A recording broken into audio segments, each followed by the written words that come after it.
اللہ تعالیٰ درسقرآن.com کی تمام خدمات کو اپنی بارگاہ میں قبول و منظور فرمائے۔ گزشتہ جمعۃ المبارک کو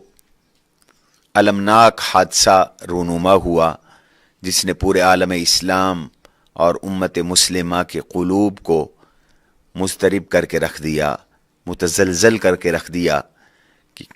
پاکستان بلکہ عالم اسلام کی ایک نہایت ہی غیر متوازی، غیر متنازعہ، معتدل، متوازن، متواضع، تحقیقی، تصنیفی شخصیت شیخ الاسلام حضرت اقدس حضرت مولانا مفتی محمد تقی عثمانی دامت برکاتہم العالیہ پر عین جمعے کے وقت میں کچھ ظالموں نے چاروں جانب سے حملہ کیا اور انہیں راستے سے ہٹانے کی بھرپور مذموم جسارت کی، لیکن مارنے والوں سے بچانے والا بڑا ہے۔ اللہ تعالیٰ نے ان کے بال بال کی حفاظت فرمائی، ان کے اہل خانہ اور ان کے معصوم پوتوں کی حفاظت فرمائی، اور وہ اللہ تعالیٰ کے فضل و کرم سے بعافیت رہے، لیکن ان کے دو رفقا شہید ہوئے اور ان کے دو رفقا آج بھی ہسپتال میں زیر علاج ہیں۔ اللہ انہیں جلد صحت یاب فرمائے۔ سوال یہ پیدا ہوتا ہے کہ پاکستان میں علماء کی قتل اور علماء کی شہادتیں ایک عرصے سے جاری ہیں، اور اب یہ سلسلہ پاکستان سے نکل کر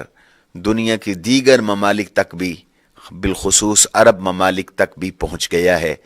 کہ چن چن کر علماء کو قتل کیا جا رہا ہے، شہید کیا جا رہا ہے۔ اور پاکستان میں تو اگر نامور علماء کی ایک فہرست بنائی جائے تو وہ درجنوں میں بنتی ہے، کہ جن میں ہر عالم اتنے بڑے تھے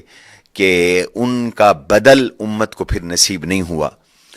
تو یہ جو قتل ہیں، یہ کیوں قتل ہو رہے ہیں؟ اور شیخ الاسلام مفتی محمد تقی عثمانی دامت برکاتہم العالیہ کو تو اللہ نے جو مقام عطا فرمایا ہے، جو علمی مقام عطا فرمایا ہے، جو تزکیہ اور تقوی کا مقام عطا فرمایا ہے،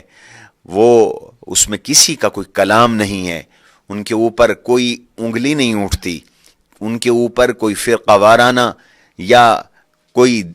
دوسرا تشدد کا لیبل نہیں ہے، بلیم نہیں ہے۔ وہ تمام مکاتب فکر میں عزت کی نظر سے دیکھے جاتے ہیں۔ اللہ تعالیٰ نے انہیں قرآن کریم کی تفسیر لکھنے کی سعادت نصیب فرمائی۔ اللہ تعالیٰ نے انہیں انگلش میں قرآن کریم کا ترجمہ اور تفسیر، اردو میں قرآن کریم کا ترجمہ اور تفسیر، اور صحیح بخاری کی شرح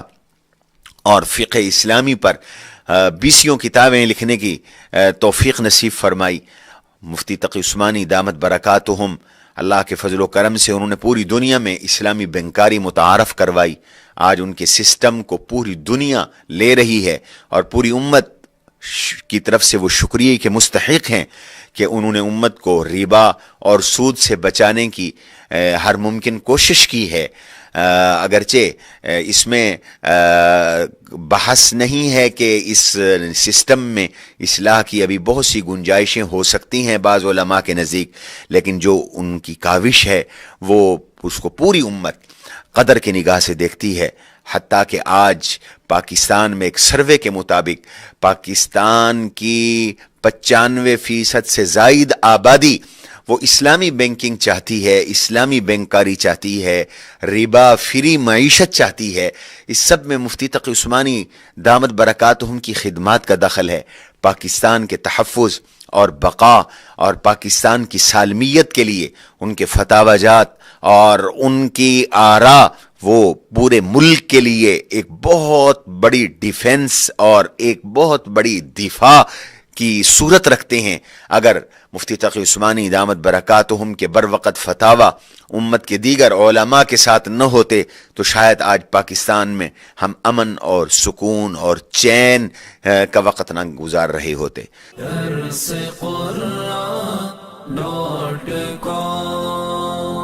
www.darsequran.com